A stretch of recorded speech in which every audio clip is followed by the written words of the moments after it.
Okay guys, so today I'm going to do some intervals. I'm not really feeling like doing a full century. It's kind of cold and I got a lot of stuff to do today. And I want to mix it up. And of course I want to start doing some mountain hiking.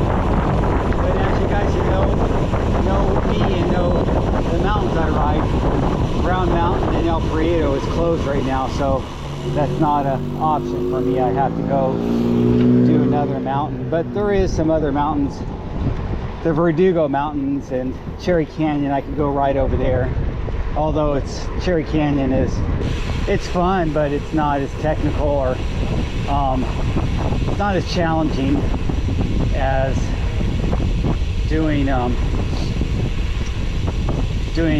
Brown and El Prieto, but I like it. So today I want to do some intervals, and the reason I want to talk to you about intervals is I want to talk to you about fitness apps and understanding some basics of health and fitness and longevity. You know, your health span. How long are you going to be healthy? And I think you have to take a look at strategies that are going to keep you on track to keep healthy. So obviously I talked a lot about apps, and I appreciate all the views on all the things about apps. And there's a new app coming out, and this will be part one, talking about, well, it's not a new app, but it's an enhancement of the Garmin Connect. It's going to be Garmin Connect Plus. And as you guys know, I'm using a Garmin Connect app on my Garmin Edge 840, and also on my Garmin, on my Garmin Forerunner, which I want to make sure, oh, I forgot to turn it on. And let me turn that on. Glad I mentioned that. I often forget to do it on both. And one thing I used to do is I would use my Polar, and that's what I wanted to talk to you a little bit about. The Polar actually has a cycling test that you could do, and it gives you an estimated VO2 max. The Garmin uses some algorithm, and it also estimates, but it's not based on the test. My Ultra Human Ring does the same thing. It also estimates, and it's not based on a test, it's just based on gathering your health informatic data. So either way, most of us are not going to go to a lab and actually get VO2 testing done. I have done that at USC, and that's because my friend was a exercise physiologist there, and he allowed me to come in and do it. But that was a long time ago. That was older computers. It wasn't as advanced as they have now, but it was very interesting. And Dr. Peter Atari, or I can't ever say his last name right, but he talks about this in his books and on his podcast, YouTube channel and stuff, about doing max effort training, or try to do VO2 max training at least once a week. And he talks about his training regimen and including that.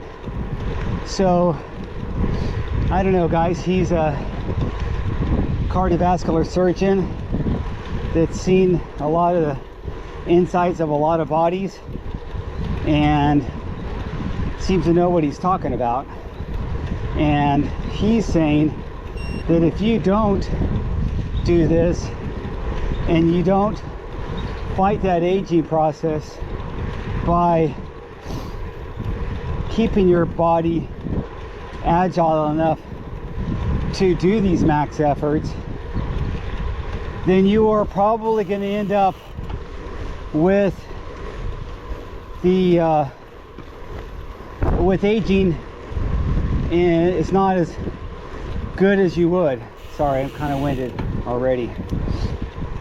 So let's think about that and take that back to what does this mean when we work out, we cycle, and use these different apps.